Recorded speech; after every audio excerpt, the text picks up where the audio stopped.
that if you worked hard and played by the rules and went to college, you could achieve the American dream of homeownership. But in today's world, there are no guarantees. In fact, to the contrary, almost 40 million young Americans are burdened with student debt totaling over $1.1 trillion.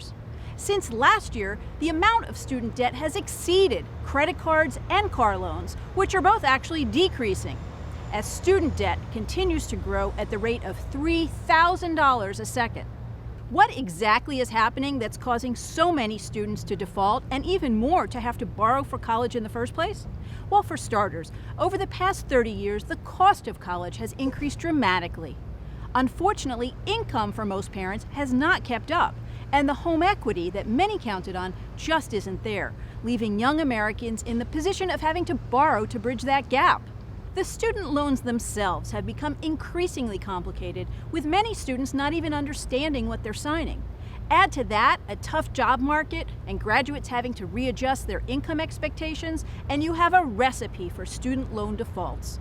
Students are defaulting. I do think that some students don't even know that they might have loans or the amount of loans, and then when they graduate, it's a surprise to them. They might not have a job, so they can't make the payment. It's all part of the economy. Those defaults lead to credit dings and a whole set of other problems, including difficulty qualifying for other loans, for example, to buy a first home. The problem for all of us is that when student debt prevents young Americans from buying a home, it creates a domino effect, with homeowners who would like to move up into bigger homes becoming stuck too. Only a few years ago, 40% of existing home sales were to first-time buyers.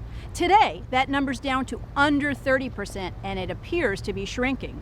You see, the housing market depends on first-time buyers to drive demand and to keep all of our home values stable. Yet today, a whopping 75% of the drop in new household formations is attributed to student debt.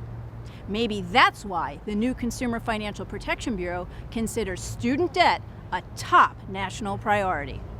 Email your own experiences, thoughts, and questions on student debt to asktheexpert@shariolefson.com.